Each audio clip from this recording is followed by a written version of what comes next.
Hello everyone, welcome to my channel students unique academy. आज हम आप लोगों के लिए सीटेट का प्रीवियस ईयर का पेपर आपके सीटेट एग्जाम्स के लिए काफ़ी इंपॉर्टेंट है।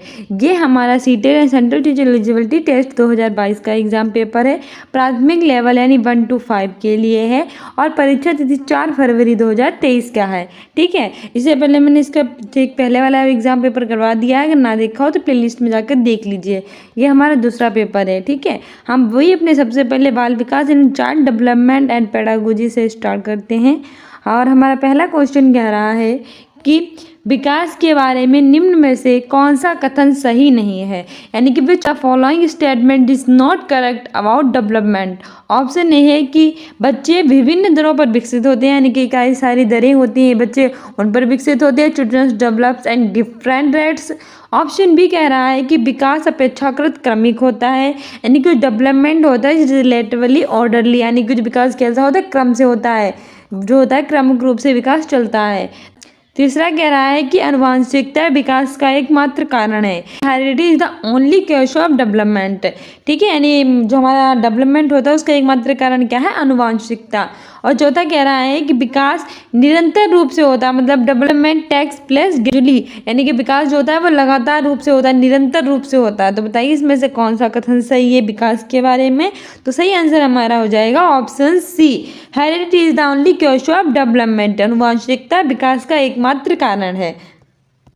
ठीक है, तो ऑप्शन सी हमारा बिल्कुल सही हो जाएगा, क्योंकि इसने नहीं ही पूछा। देखो इस बारे में बिल्कुल ध्यान रखना है कि आपसे कारण पूछा है कि नहीं, ये पूछा है क्या पूछा है। ठीक है, इसमें नहीं लगा दिया गया तो ऑप्शन सी हमारा सही हो जाएगा, क्योंकि एकमात्र कारण, देखो एकमात्र कारण कोई नहीं होता है। हमारा जो विकास हो रहा है, हमारा जो डेवलपमेंट बॉडी का हो रहा है, तो उसका एकमात्र कारण सिर्फ आनुवांशिकता हेरिडिटी होगा, ऐसा तो बिल्कुल हो ही नहीं सकता ना। तो ऑप्शन सी सही हो जाएगा। बच्चे जो होते हैं विभिन्न दरों पर विकसित होते हैं, बिल्कुल सही बात है कि बच्चों का जो डेवलप होता है वो एक विभिन्न दरों पर विकसित होता है। ठीक है, और दूसरा भी बिल्कुल सही है कि विकास अपेक्षाकृत क्रमिक होता है, कि ऑर्डरली रूप में विकास होता है। और हमारा चौथा भी सही है कि विकास निरंतर रूप से होता है, कि लगातार भी विकास होता है, लेकिन आनुवांशिकता इसका एकमात्र कारण नहीं है। ठीक है, इसकी एक बार व्याख्या देख लेते हैं जिससे हमें अच्छे से समझ में आ सके। आनुवांशिकता विकास का एकमात्र कारण है। विकास के संदर्भ ये कथन सत्य नहीं है, क्योंकि आनुवांशिकता तथा पर्यावरण दोनों ही बच्चे के विकास के निर्धारक होते हैं। यानी बच्चे का जो डेवलपमेंट होता है वो कैसे होता है, एक तो आनुवांशिकता भी उसका कारण होती है, एक पर्यावरण, दोनों प्रकार से हो सकता है। एक किसका कारण नहीं होता डेवलपमेंट का, आनुवांशिकता और पर्यावरण दोनों होता है। ठीक है, एक व्यक्ति का विकास कैसा होगा ये पर्यावरण पर निर्भर करता है, लेकिन व्यक्ति कितना विकसित होगा ये आनुवांशिकता पर निर्भर करता है। मतलब क्या है, अच्छा देखो एक व्यक्ति जो है उसका विकास किस तरह से होगा, क्या मतलब जैसे माहौल में वो रहेगा, जहाँ जैसे वो अपना रहेगा उस तरह से उसका डेवलपमेंट होगा। ये हमारी पर्यावरण डिसाइड करती है, उसके आसपास का वातावरण डिसाइड करता है। ठीक है, और लेकिन व्यक्ति कितना विकसित होगा, किस तरह से विकसित हो पाएगा, ये आनुवंशिकता निर्भर करती है। ठीक है, तो दोनों से मिलकर विकास होता है व्यक्ति का। विकास की प्रक्रिया में बालक का शारीरिक, क्रियात्मक, संज्ञानात्मक, भाषागत, संवेगात्मक और सामाजिक विकास होता है। और विकास की प्रक्रिया में बालक का विकास कैसे होता है, उसका शारीरिक यानी फिजिकल, क्रियात्मक, संज्ञानात्मक, भाषागत और संवेगात्मक, ये सारे विकास होते हैं। ठीक है, सामाजिक विकास उसका होता है। विकास की प्रक्रिया में रुचियों, आदतों, दृष्टिकोणों, जीवन मूल्यों, स्वभाव, उसका व्यक्ति का स्वभाव, उसका व्यक्तित्व, उसका व्यवहार इत्यादि का विकास भी शामिल होता है। और विकास का मतलब सिर्फ ये नहीं होता है कि उसकी जो बॉडी होती है वो मतलब ग्रो कर जाए, भाई कितने विकसित ना हो। विकास का मतलब होता है उसका मेंटली और फिजिकली दोनों तरह से विकास होना, जिसमें उसका शारीरिक, उसका क्रियात्मक, संज्ञानात्मक, भाषा से संबंधित, उसका सामाजिक विकास होता है। और विकास की प्रक्रिया में उसकी रुचि यानी का इंटरेस्ट कितना है, उसकी आदतें क्या हैं, उसका दृष्टिकोण, जीवन मूल्य, स्वभाव, व्यक्तित्व, व्यवहार, ये सारी चीज़ें शामिल हैं। बालक के विकास की प्रक्रिया उसके जन्म से पूर्व गर्भ से ही प्रारंभ हो जाती है।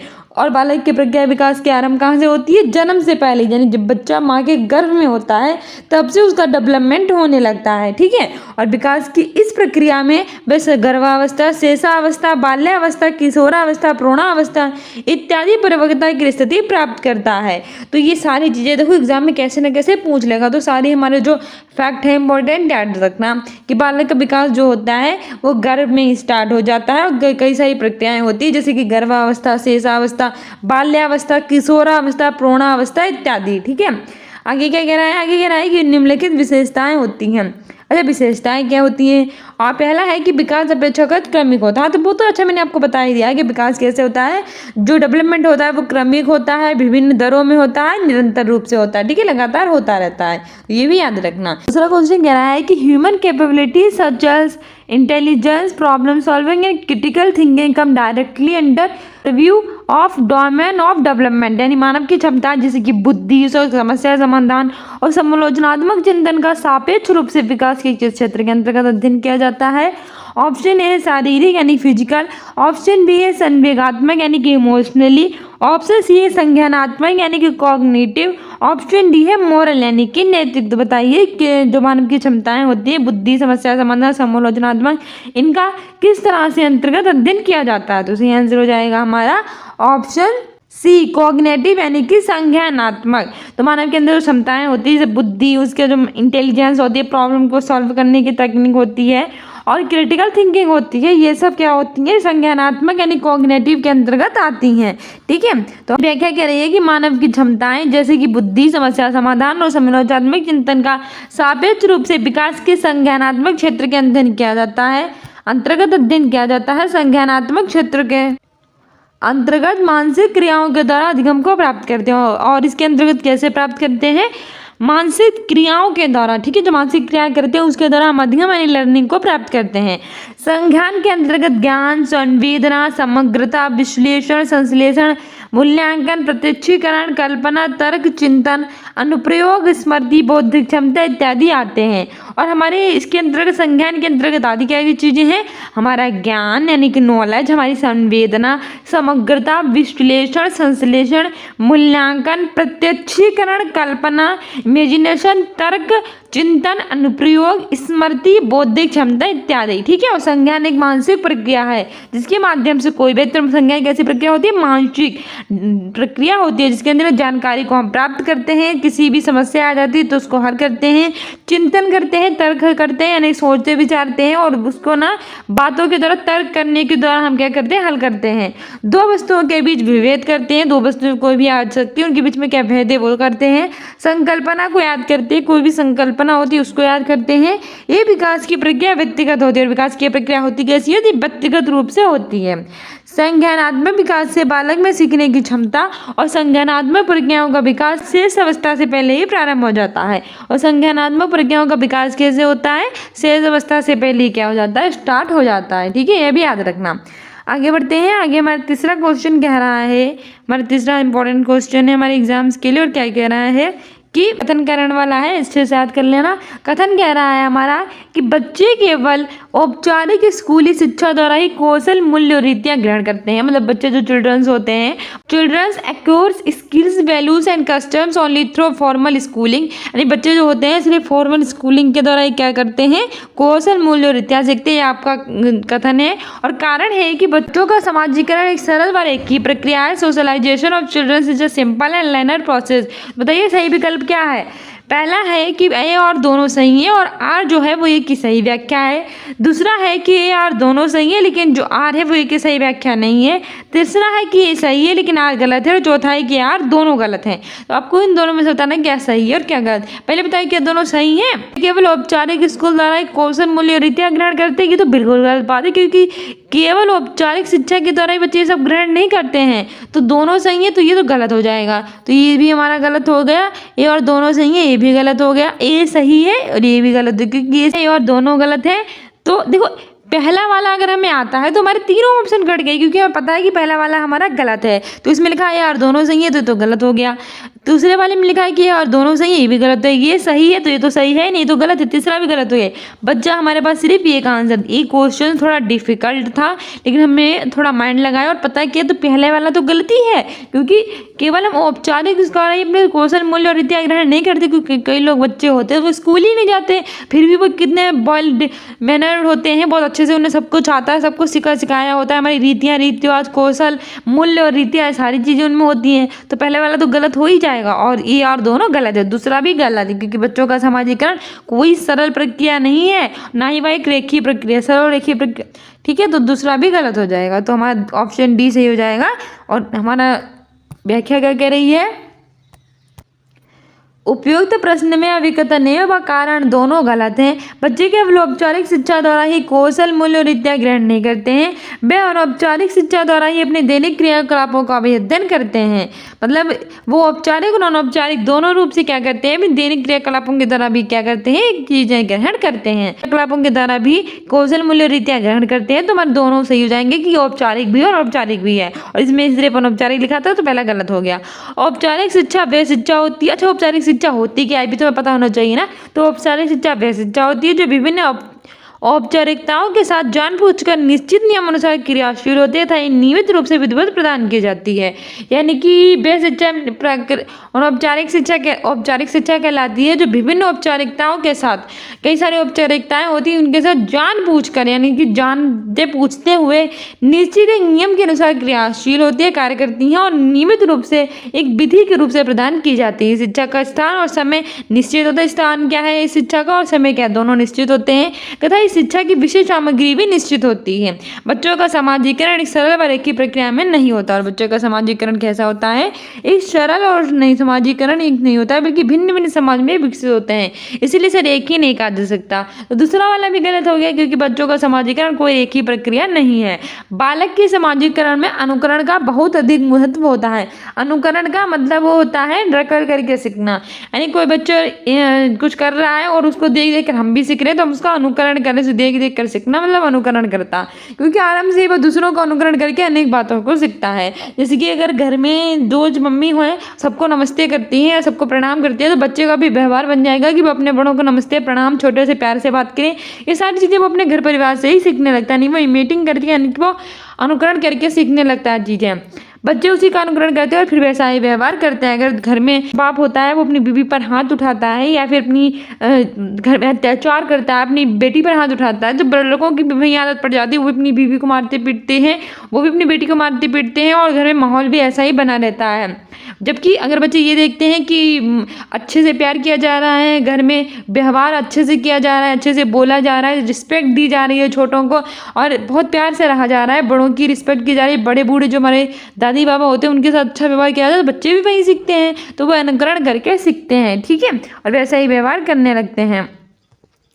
चौथा क्वेश्चन कह रहा है कि जीन प्याजे के, तो जीन प्याजे मैंने आपको बताया था जीन प्याजे को अच्छे से याद कर लेना, वाइगोत्स्की को याद कर लेना, तो वह सारी चीजें याद कर लेना। तो जीन प्याजे के अनुसार व्यक्ति किस अवस्था को प्राप्त करने के लिए समाधान की निरंतर खोज करने में लगा रहता है। तो बताइए कि एज पर जीन प्याजे individuals continuously keep searching for a solution to achieve the state of, यानी कि जीन प्याजे के अनुसार व्यक्ति जो होता है वो किस अवस्था को प्राप्त करने के लिए समाधान की निरंतर खोज में लगा रहता है। ऑप्शन ए संतुलन, ऑप्शन बी है असंतुलन, ऑप्शन सी आत्मसंताकरण यानी एसिमिलेशन, ऑप्शन डी है समंजन अकोमोडेशन। तो बताइए कौन सा सही हो जाएगा। तो हमारा सही आंसर हो जाएगा ऑप्शन ए यानी कि संतुलन। जीन प्याजे के अनुसार व्यक्ति संतुलन अवस्था को प्राप्त करने के लिए समाधान की लगातार खोज में लगा रहता है, ठीक है। व्याख्या देख लेते हैं, तो व्याख्या से भी हम जीन प्याजे को अच्छे से समझ लेते हैं। तो व्याख्या कह रही है कि जीन प्याजे के अनुसार व्यक्ति संतुलन अवस्था को प्राप्त करने के लिए समाधान की निरंतर खोज करने में लगा रहता है। प्याजे 4 कारकों की पहचान करता है: जैविक परिपक्वता, सक्रिय अन्वेषण, सामाजिक अनुभव और संतुलन, जो किसी के संज्ञानात्मक विकास को प्रभावित करते हैं। तो जीन प्याजे ने क्या कहा है कि किसी व्यक्ति की संतुलन अवस्था को प्राप्त करना ही समस्या की निरंतर खोज करने में वो लगा रहता है।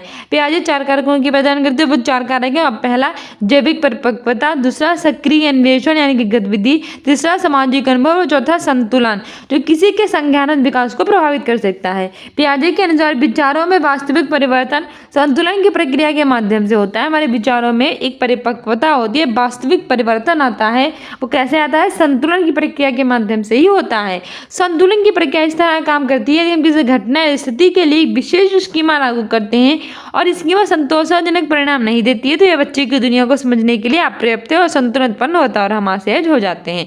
अच्छा, संतुलन की प्रक्रिया इन्होंने बताई कि ऐसे इन्हें कहा है कि कोई घटना हो जाती है, कोई परिस्थिति होती है, उस समय समझना होता है, तो उसके लिए हम क्या करते हैं कि एक विशेष स्कीमा लागू करते हैं। अगर वो स्कीमा में संतोषजनक परिणाम दे देता है तो हमारे लिए अच्छा उदाहरण नहीं देता है, तो बच्चों को लिए दुनिया समझनी बहुत ही अपर्याप्त होती है। बच्चे दुनिया को समझ नहीं सकते हैं और असंतुलन उत्पन्न हो जाता है और कैसे महसूस करने लगते हैं असहज। ठीक है, आगे हमारा 5वां क्वेश्चन कह रहा है कल्पनात्मक निगमनात्मक तर्क किस चरण की विशिष्ट विशेषताएं हैं। Hypothetical deductive reasoning is the characteristics feature of, तो किसका है? ऑप्शन ए है सेंसरी मोटर स्टेज यानी संवेदी गत्यात्मक चरण।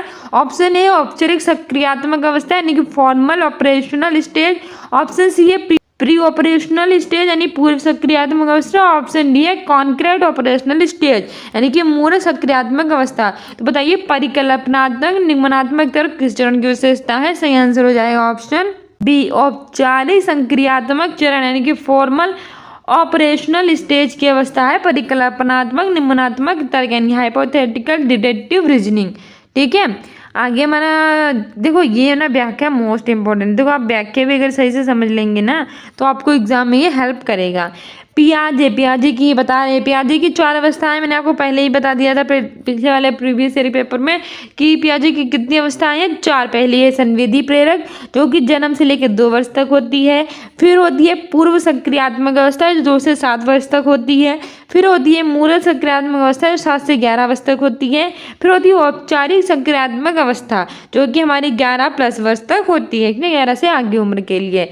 तो क्या होता है कि औपचारिक सक्रियात्मक यानी कि अमूर्त अवधारणाओं संचालन पर काम करने की क्षमता 11 वर्ष की उम्र के आसपास आरंभ होती है। इस स्तर पर संज्ञानात्मक विकास में पियाजे ने परिकल्पनात्मक निगमन तर्क को आवश्यक माना था।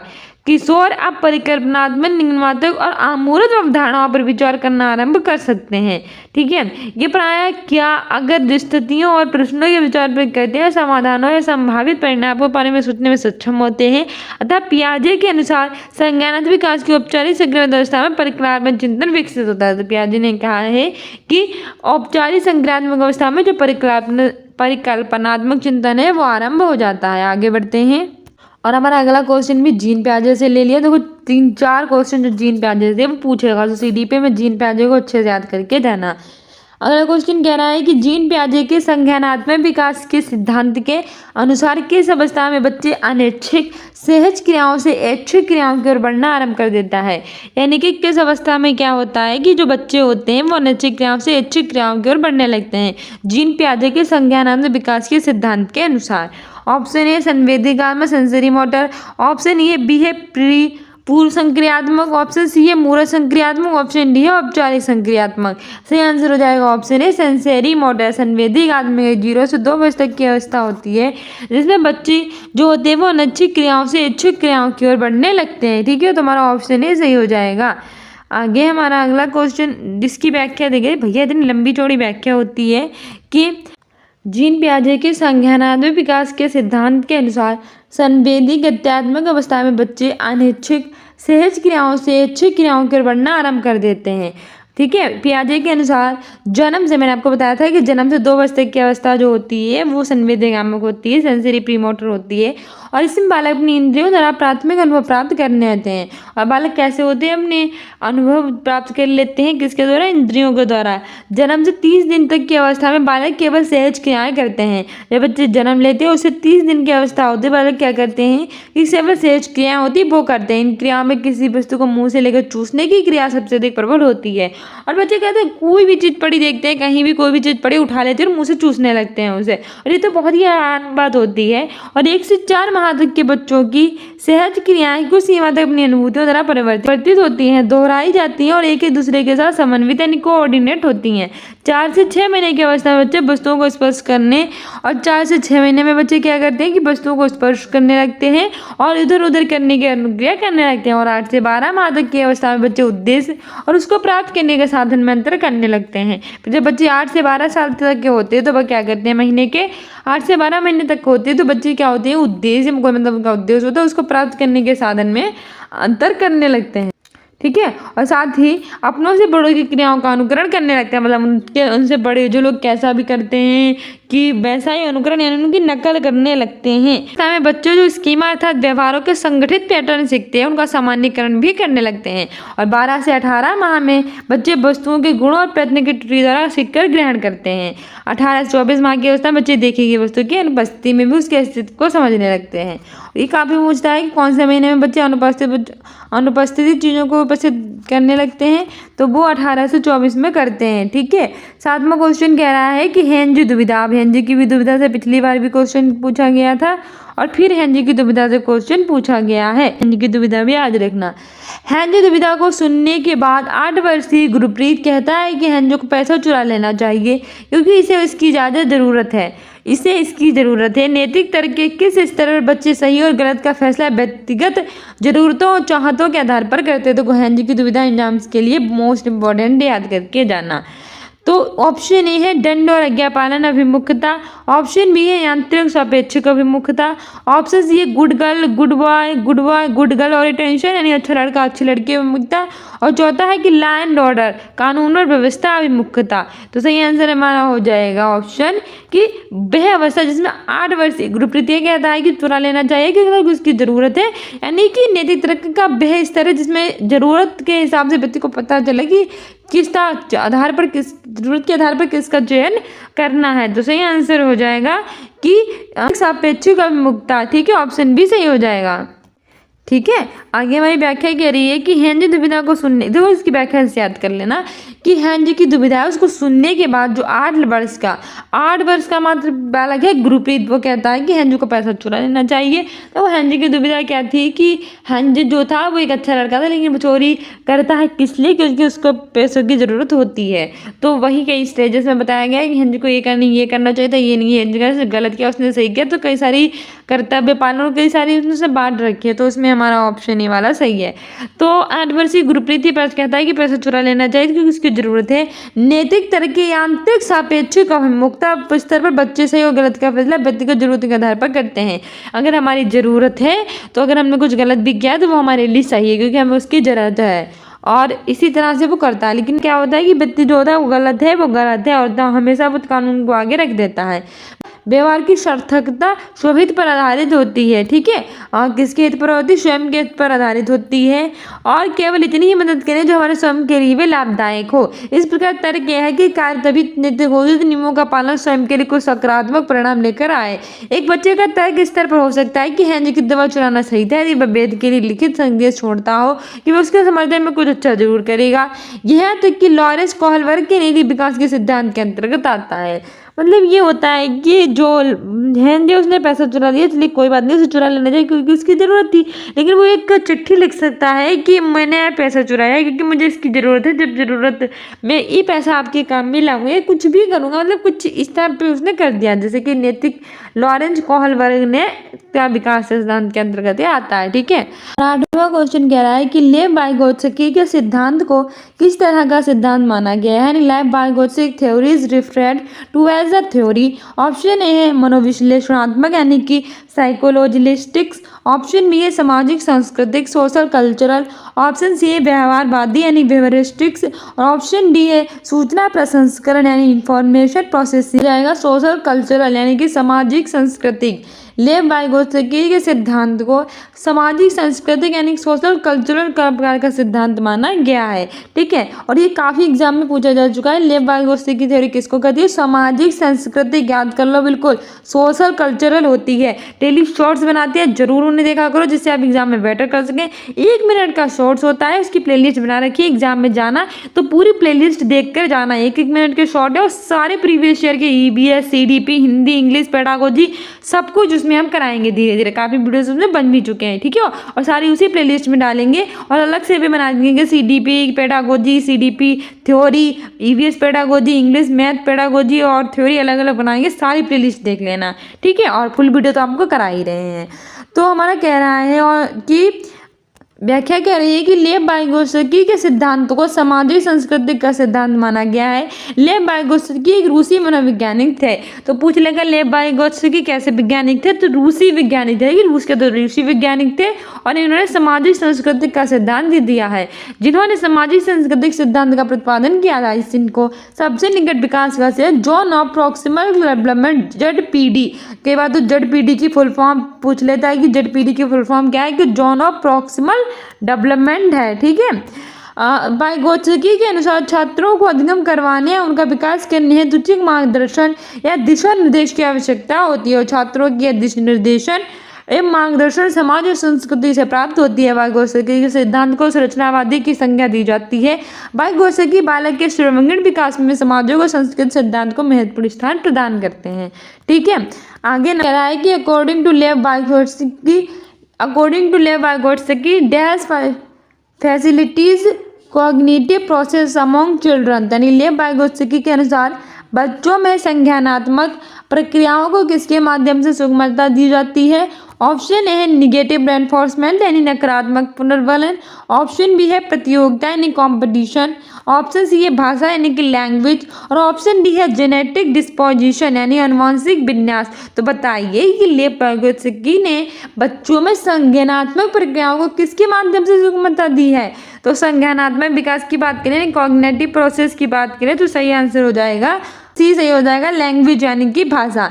लेव वाइगोत्स्की के अनुसार बच्चों में जो संज्ञानात्मक प्रक्रिया होती है नहीं कि कॉग्निटिव प्रोसेस होती है, वो किसके माध्यम से उसे आसानी से प्राप्त किया जा सकता है, सुगमता दी जाती है लैंग्वेज यानी कि भाषा के द्वारा। ठीक है, क्या कह रही है कि लेव वाइगोत्स्की के अनुसार बच्चों में संज्ञानात्मक प्रक्रियाओं को भाषा के माध्यम से सुगमता दी जाती है। उनका मानना था कि भाषा प्राप्त करने से बच्चा अपने उच्च मानसिक कार्यों को संशोधित करता है। लेव वाइगोत्स्की क्या कहते थे, अगर बच्चा जो होता है वो भाषा को अच्छे से समझ लेता है, जान लेता है, तो वो अपना जो हाई जो माइंड होता है उसको अच्छे से डेवलप कर पाता है। वाइगोत्स्की संज्ञानात्मक विकास पर भाषा के प्रभाव पर जोर देते थे। उनका मानना था कि संज्ञानात्मक विकास कब होता है, जिसके लिए वो जोर देते थे लैंग्वेज यानी भाषा पर। उनके अनुसार बच्चे आत्मनिर्देशन के लिए खुद से बात करते हैं, यानी कि वो कहते थे बच्चे जो होते हैं वो खुद को अच्छा बेहतर बनाने के लिए, खुद को और बेहतर बनाने के लिए खुद से बातें करना स्टार्ट कर देते हैं। अपने सामाजिक सांस्कृतिक सिद्धांत में वाइगोत्स्की ने भाषा के 3 चरणों का भी प्रस्ताव दिया था, जो एक बच्चा संज्ञानात्मक रूप से विकसित होने के दौरान कैसे प्रकट करता है। तो उन्होंने कितने इसके चरण दिए थे, 3 चरण दिए थे जो इसको आगे डेवलप कर सकते हैं बच्चे को। तो पहला था सामाजिक भाषा, दूसरा था निजी भाषा, तीसरा था आंतरिक भाषा।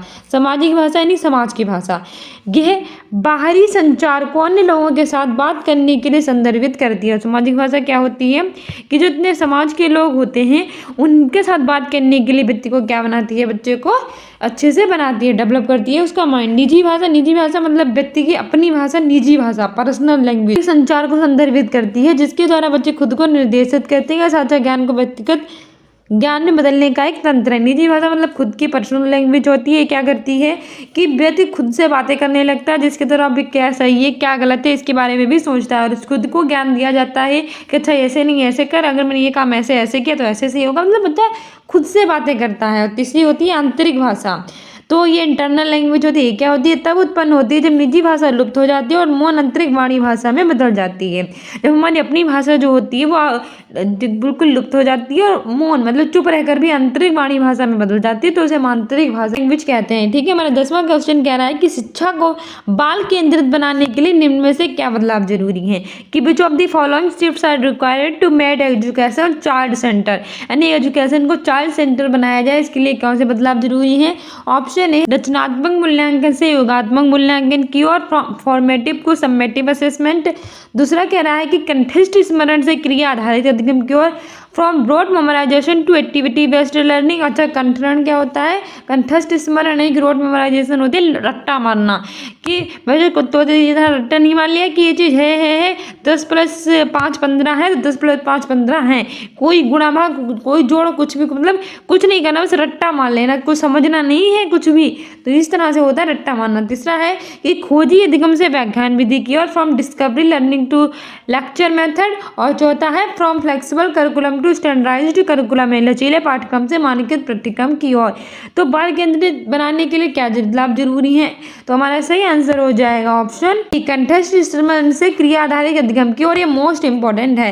From rote memorization to activity based learning, हमें क्या करना चाहिए कि अपनी शिक्षाओं को बिल्कुल ऐसा करना चाहिए कि वो एक्टिविटी कराते हैं। मगर हम 1 2 3 भी याद करा रहे हैं तो 1 2 3 भी हम एक्टिविटीज़ है, ABCD करा रहे हैं तो भी एक्टिविटीज़ है। ये नहीं है कि ABCD रोज रोज बोलते हैं ना बच्चों के भी ABCD याद हो, क्या होता है एप्पल माने सेब कैसे होता है, क्या कैसे होता है, मतलब कुछ भी सही से उसे बेटिव ना करा कर बस ऐसे ही रट्टा मरवा देना, तो ये बिल्कुल गलत हो रहा है। इसी मतलब अब जरूरी है शिक्षा में अगर रट्टा मरवाने की जगह बच्चों को हम एक्टिविटी से सिखाएंगे तो वो अच्छे से समझ पाएंगे और हम भी उन्हें अच्छे से समझा पाएंगे। ठीक है, तो हमें ये वाला ऑप्शन भी ही शिक्षा में बदलाव करना चाहिए। ठीक है, आगे बढ़ते हैं। आगे हमारा 11वां, पहले हम इसकी व्याख्या देख लेते हैं कि बालक के मनोविज्ञान को समझते हुए शिक्षण की व्यवस्था करना और उसके अधिगम संबंधी कठिनाइयों को दूर करना बाल केंद्रित शिक्षा कहलाती है। मतलब व्यक्ति का जो मनोविज्ञान है, जो उसका सीखने का तरीका है, उसको समझते हुए हमें क्या करना चाहिए कि उसके अधिगम से संबंधी कठिनाइयाँ, मतलब उसके सीखने में जो कठिनाइयाँ आई उन्हें दूर करने चाहिए, वही हमारी बाल केंद्रित शिक्षा कहलाती है। यानी बच्चे चाइल्ड सेंटर्ड एजुकेशन। ठीक है, बच्चों केंद्रित में रहते हैं उसके, अर्थात बालक की रुचियाँ, प्रवृत्तियाँ, क्षमताओं को ध्यान में रखकर शिक्षा प्रदान करना ही बाल केंद्रित शिक्षा होता है। बच्चों के क्या इंटरेस्ट है, वो कैसे पढ़ना चाहता है, क्या करना चाहता है, क्या उसकी एबिलिटी है, क्या उसकी क्षमता है, क्या वो कर सकता है। अगर उसकी क्षमता ABCD सीखने की और 2 का पहाड़ा, 4 का पहाड़ा, 10 का पहाड़ा सिखाए और उसकी क्षमता ही नहीं है तो वो कैसे कर पाएगा, सबको ध्यान में रखना चाहिए। बाल केंद्रित शिक्षण में व्यक्तिगत शिक्षण को महत्व दिया जाता है। इसमें बालक का व्यक्तिगत निरीक्षण कर उसकी दैनिक कठिनाइयों को दूर करने का प्रयास किया जाता है। यानी कि व्यक्ति के में क्या कठिनाइयाँ है, क्या वो मैथ में वीक है, क्या वो इंग्लिश में वीक है, क्या वो किसी भी चीज़ को समझने में वीक है, क्या किसी को देखने में, क्या सुनने में, किस में वीक है, तो उसकी व्यक्तिगत समस्याओं को भी ध्यान करके देखा जाता है, दैनिक कठिनाइयों को दूर किया जाता है।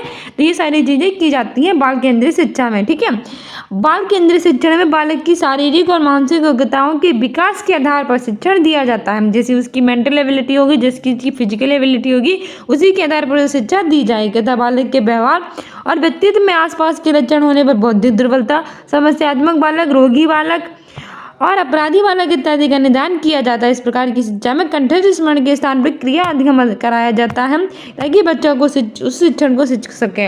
यानी कि बालक किस प्रकार का है, क्या वो रोगी है, इस समय रोग से ग्रस्त रहता है, क्या वो अपराधी व्यक्ति का है कि वो अपराध करने लगता है, क्या वो समस्या है कि दूसरे बच्चों के लिए समस्या उत्पन्न करता है, क्या बौद्धिक दुर्बलता है, मतलब उसके दिमाग में अच्छे से समझ में नहीं आता तो क्या समस्या है, तो इन सब के बारे में पहले सही से सीखा जाता है, फिर उसे शिक्षा दी जाती है। ठीक है, 11वां हमारा हार्वर्ड गार्डनर का क्वेश्चन है और ये भी याद करके जाना, जैसे कि और जीन पियाजे, हार्वर्ड गार्डनर, ये सब मोस्ट इंपॉर्टेंट है हमारे CDP यानी चाइल्ड डेवलपमेंट पेडागोजी में। 11वां क्वेश्चन कह रहा है कि as per Harvard Gardner views on intelligence, Harvard Gardner के बुद्धि के बारे में विचारों के अनुसार, यानी हार्वर्ड गार्डनर के अनुसार बुद्धि के विचारों के अनुसार क्या सही है।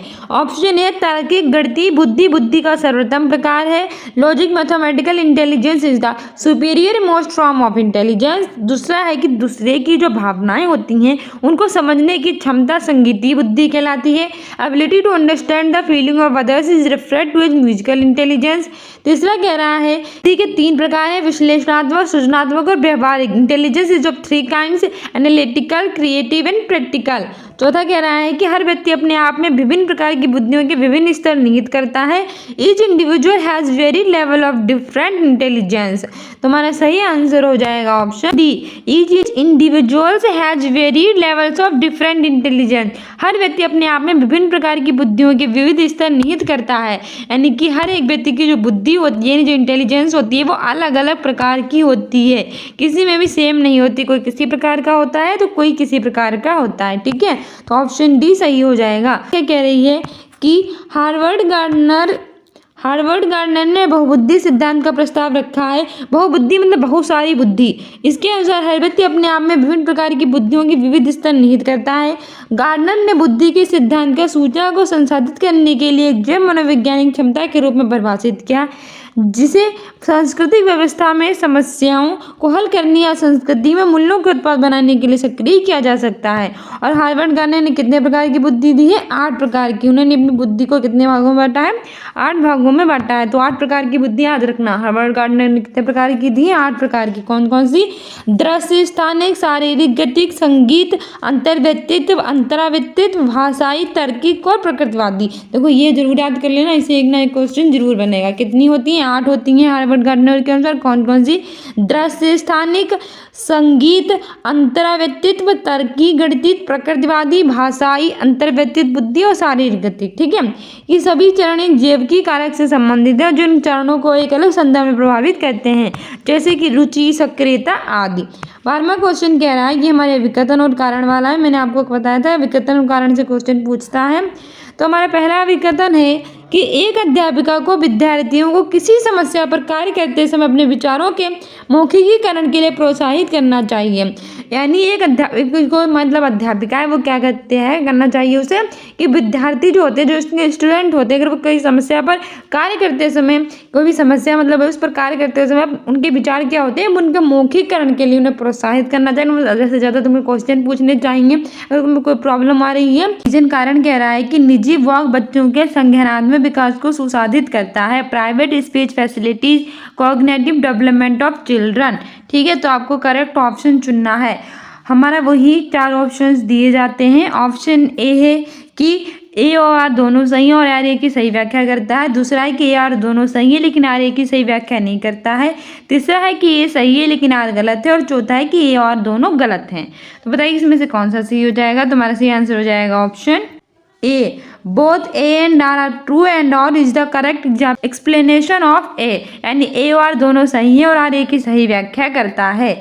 यानी कि आपका जो एक अध्यापक है उसको विद्यार्थियों की किसी मौखिक समस्या पर कार्य करते समय अपने विचारों के मौखिकीकरण के लिए प्रोत्साहित करना चाहिए। तो हम सबको पता होगा और हम टीचर्स हैं तो हम इस बारे तो ये हम सबको पता होगा और हमको एक टीचर्स के रूप में इस बारे में होना भी चाहिए पता। क्योंकि क्या है ना कि हमारे टीचर्स है तो हमें एक विद्यार्थी अगर उसकी कोई समस्या है और वो आपसे उस बारे में प्रश्न पूछता है, मौखिकीकरण करना चाहता तो उसको प्रोत्साहित करना चाहिए कि बच्चों पूछो और क्वेश्चन पूछो और हमें बिना अपने धैर्य गंवाए, बिना मतलब कि चिड़चिड़े होकर उन्हें उनके आंसर देना चाहिए। ठीक है, अच्छे से उनसे आंसर दो। ये मत हो रहा है चिड़चिड़े होकर डांट दो कि बैठ जाओ तो मैं नहीं आंसर देंगे, ऐसा नहीं करना चाहिए। ठीक है, और हमारा कारण है कि निजी वॉक बच्चों के संज्ञानात्मक विकास को सुसाधित करता है। तो बिल्कुल सही है कि जो निजी वॉक होता है वो बच्चों के संज्ञानात्मक विकास को सुसाधित करता है। यानी और दोनों सही है और जो ये होता है वो सही व्याख्या करता है।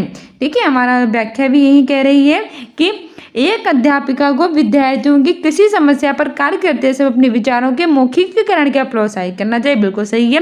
और जो निजी वाक है, मतलब भाषा, जो निजी भाषा होती है बच्चों के संज्ञानात्मक विकास को सुसाधित करती है। भाषा विकास बच्चों के संज्ञानात्मक विकास में महत्वपूर्ण भूमिका निभाता है। ये बच्चों के संज्ञानात्मक क्षमताओं को कभी बाधित नहीं करता है। भाषा विचारों के निर्माण से विकसित होती है। हमारे पास जो विचार होते हैं उनसे भाषा का निर्माण होता है। ये पूरी तरह से लेव वाइगोत्स्की के अनुसार बच्चे का विचार प्रक्रिया पर निर्भर है। निजी भाषा आंतरिक संचार को संदर्भित करती है जिसके द्वारा बच्चे को निर्देशित किया जाता है और साझा ज्ञान को व्यक्तिगत में बदलने का एक तंत्र है।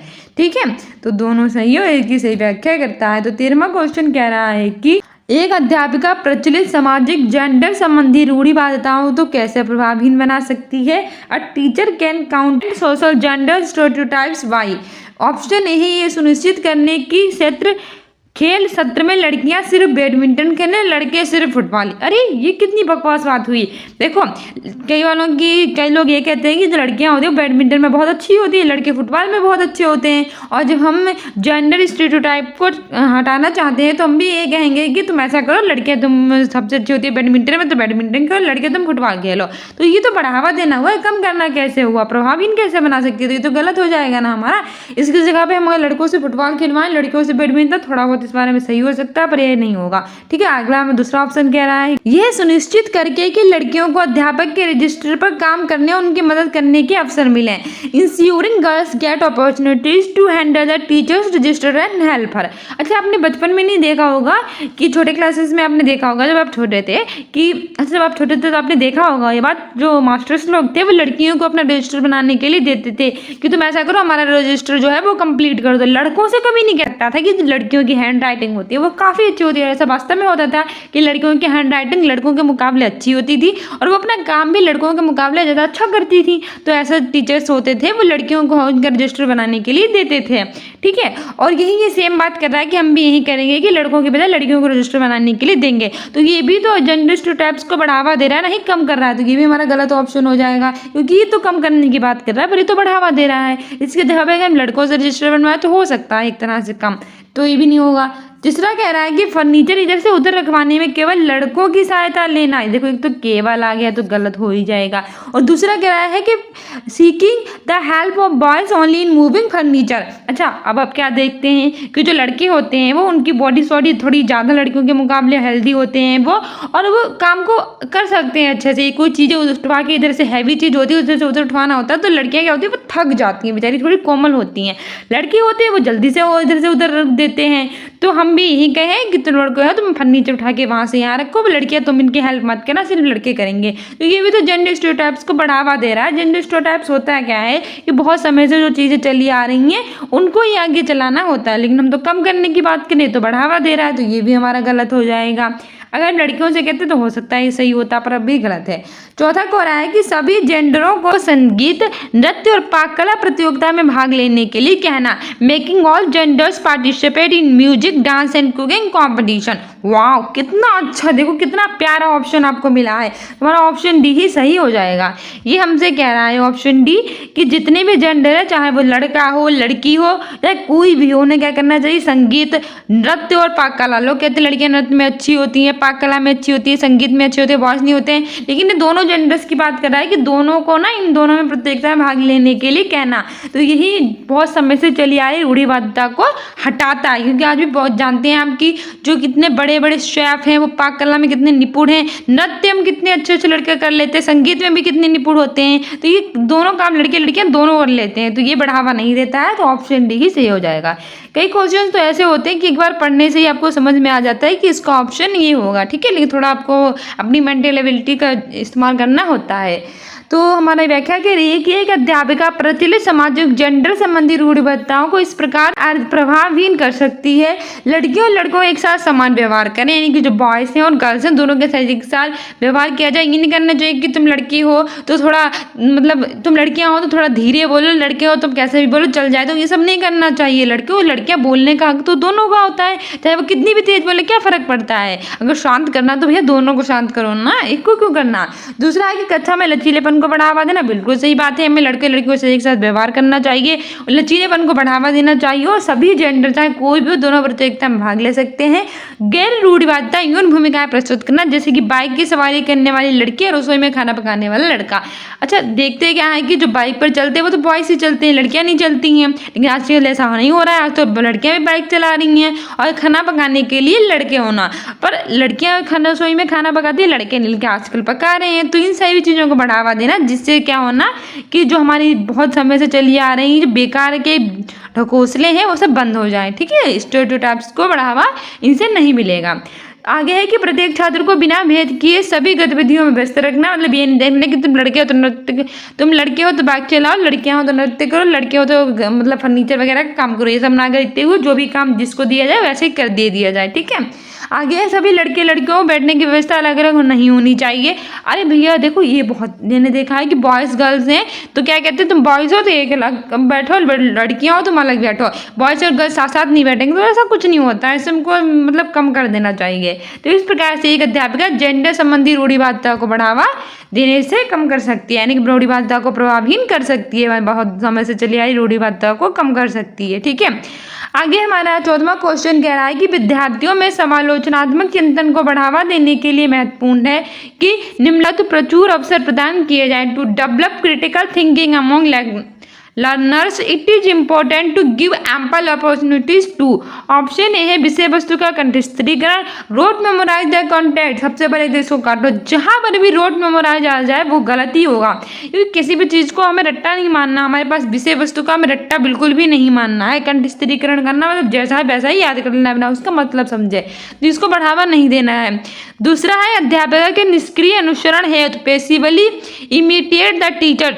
जो भी अध्यापक ने कहा है कि जो भी रट्टा मरवा दिया है कि मतलब अगर टीचर ने जैसा लिखा है सेम टू सेम लर्न कर लेना बिना उसका अर्थ जाने, तो ये भी नहीं करना है। हमें एक्टिव लर्निंग करनी है, ना कि पैसिव लर्निंग की बिल्कुल कुछ सब बिना बिना सोचे समझे कुछ भी नहीं याद करना है। हमें पहले उसका अर्थ जानना है फिर याद करना है, तो ये भी नहीं होगा।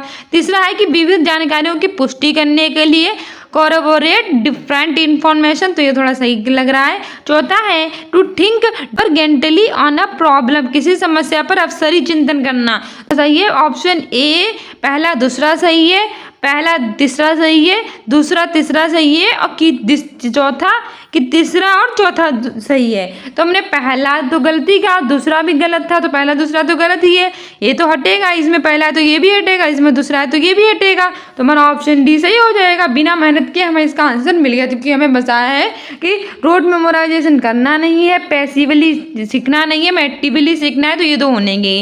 और बाकी ऑप्शंस में हमारा ऐसा कोई है नहीं इसमें सिर्फ तीसरा सिर्फ चौथा हो, तो तीसरा चौथा ये दोनों बिल्कुल सही बात है कि विविध जानकारियों की पुष्टि करने के लिए और किसी समस्या पर अवसारी चिंतन, मतलब क्या होना है डाइवर्जेंट, कि हमें थिंक करना है कई प्रकार से, तो हमारे दोनों सही हो जाएंगे। ठीक है, हमारी व्याख्या भी कह रही है कि समालोचनात्मक चिंतन शिक्षार्थियों के विश्वास को समझने और मूल्यांकन करने में मदद करता है। ये अच्छे और तर्कसंगत निर्णय लेने और गलत निर्णय को अस्वीकार करने में शिक्षार्थियों की मदद करता है, यानी कि क्या सही हमारे लिए निर्णय है क्या गलत है, सब हमें इससे पता चलता है। समालोचनात्मक चिंतन में चीजों को खुले दिमाग से देखना और अवलोकन करना और एक विचार या अवधारणा को यथासंभव कई कोणों के रूप में जांचना शामिल है। विद्यार्थियों में समालोचन चिंतनों को बढ़ावा देने के लिए महत्वपूर्ण है। ठीक है, आगे हमारा व्याख्या कह रही है, आगे कह रहा है कि खुले दिमाग के साथ किसी मुद्दे पर पहुंचने के लिए पर्याप्त अवसर प्रदान किए जाने चाहिए। मतलब ये नहीं है कि खुले दिमाग के साथ हमें, मतलब अगर हम किसी भी चीज़ को ओपन माइंडली सोच रहे हैं तो हमें इसके साथ साथ क्या करना चाहिए कि हमें कई सारे अवसर भी प्रदान करने चाहिए जिससे हम अपनी मंजिल तक पहुंच सके। विभिन्न जानकारियों की पुष्टि करने और प्रचुर अवसर प्रदान किए जाए, कई सारे अवसर उन्हें प्रदान किए जाएंगे जिससे विभिन्न जानकारियों की पुष्टि हो सके। किसी समस्या पर अवसारी चिंतन मतलब कई प्रकार से सोच सके, विभिन्न किसी मुद्दे को विभिन्न दृष्टिकोणों से देख सके, तर्कसंगत रूप से विचार करने, विचारों के बीच तार्किक संबंध बना सके, कई बातों से अपनी अंतर्दृष्टि बढ़ाने के लिए और उचित व्याख्या विश्लेषण मूल्यांकन और अनुमान लगाने के लिए। ठीक है, मोस्ट इंपॉर्टेंट है, याद रखना। और हमारा 15वां क्वेश्चन और आज का लास्ट क्वेश्चन कह रहा है, क्योंकि आप जानते हैं कि हम डेली अपने 15 क्वेश्चंस कराते हैं। हमने पिछली बार का जो प्रीवियस ईयर पेपर कराया था उसमें हमने 15 CDP के, 15 उसकी पेडागोजी के, 15 हिंदी के, फिर उसकी पेडागोजी के, फिर हमने मैथ की पेडागोजी के और ईवीएस और उसकी पेडागोजी के क्वेश्चंस करा दिए थे, और सभी हमने अपने प्लेलिस्ट अलग से बना ली है और वहाँ जाके आप देख सकते हैं। शॉर्ट्स भी सबके बने हैं, तो शॉर्ट्स की भी अलग प्लेलिस्ट बना रखी है, वहाँ जाके देख सकते हैं। सारे करंट अफेयर्स कराते हैं तो वो भी देखा कीजिए। स्टूडेंट्स इन अकेडमी को इंस्टाग्राम पे फॉलो कर लीजिए, जिससे आपको पता चल सके कि कैसे कैसे क्वेश्चन पूछे जाते हैं। ठीक है, और कोई भी इंपॉर्टेंट अपडेट्स मिलती है एग्जाम से रिलेटेड तो वो भी बताएंगे। सब जब आपका एडमिट कार्ड आता है, कुछ भी आता है तो हम इंस्टाग्राम पे आपके डाल देते हैं, तो जरूर स्टूडेंट्स इन अकेडमी 1 2 3 के नाम से इंस्टाग्राम पे हमें फॉलो कर लीजिए। ठीक है, तो यही आज हम 15 क्वेश्चन आपके CDP के करेंगे और कल हम 15 क्वेश्चन इसकी 15 क्वेश्चन सॉल्व करेंगे। ठीक है, तो हमारा 15वां क्वेश्चन क्या है, क्योंकि बड़ा सब जानते हैं कि वीडियोस जो होता है काफ़ी बड़ा हो जाता है 30 क्वेश्चंस में, और फिर हमारा बोरिंग फील करने लगता है और हम अच्छे से याद भी नहीं होता। तो हम अच्छे से क्यों ना याद करें, जब आपके लिए क्वेश्चन बन ले तो आप पूरा वीडियो देखें और अच्छे से देखा करें। इसके लिए 15 क्वेश्चन ही कराते हैं। ठीक है, टोटल 30 क्वेश्चन एक सब्जेक्ट से आते हैं, CDP से सबसे सारे सब्जेक्ट से 30 क्वेश्चन आते हैं। 15वां क्वेश्चन कह रहा है कि संरचनावादी कक्षा में अध्यापक किस पर जोर देती है। ऑप्शन ए रचनात्मक मूल्यांकन, फॉर्मेटिव असेसमेंट, ऑप्शन बी है मानकीकृत मूल्यांकन, स्टैंडर्ड असेसमेंट, ऑप्शन सी है मानक संदर्भिक मूल्यांकन, नॉर्म डिफरेंट असेसमेंट, और ऑप्शन डी है समेटिव असेसमेंट, योग्यात्मक मूल्यांकन। सही आंसर हो जाएगा ऑप्शन ए रचनात्मक मूल्यांकन। रचनावादी कक्षा में अध्यापिका जो होती है वो रचनात्मक मूल्यांकन यानी फॉर्मेटिव असेसमेंट पर जोर देती है। ठीक है, तो हमारी व्याख्या भी देख लेते हैं जल्दी से कि एक रचनावादी कक्षा में एक अध्यापिका रचनात्मक मूल्यांकन पर जोर देती है। मूल्यांकन सीखने की प्रक्रिया में सुधार के उद्देश्य से डेटा एकत्र करने, प्राप्त करने और उपयोग करने की एक प्रक्रिया है। मूल्यांकन क्या होती है? सीखने की प्रक्रिया, जो भी हम सीखने हैं उसके उद्देश्य से कोई भी डेटा होता है उसको एकत्र करने को, उसको प्राप्त करने की, उसको उपयोग करने की एक प्रक्रिया होती है। रचनात्मक मूल्यांकन गति शिक्षार्थियों की प्राप्ति में सुधार करने के लिए, शिक्षण और अधिगम की गतिविधियों को संशोधित करने के लिए, अधिगम की प्रक्रिया के दौरान शिक्षकों के द्वारा नियोजित औपचारिक और अनौपचारिक मूल्यांकन प्रक्रियाओं की एक श्रृंखला है। यह मूल्यांकन सीखने की प्रक्रिया में पहले और बाद में किया जाता है। इस शिक्षार्थियों की आवश्यकताओं के बारे में एक विचार देता है। शिक्षक को यह समझने में भी मदद करता है कि शिक्षार्थी सीखने में सक्षम है या नहीं। मतलब शिक्षकों को यह बताता है कि जो हमारा स्टूडेंट है वो अच्छे से सीख सकता है कि नहीं सीख सकता है।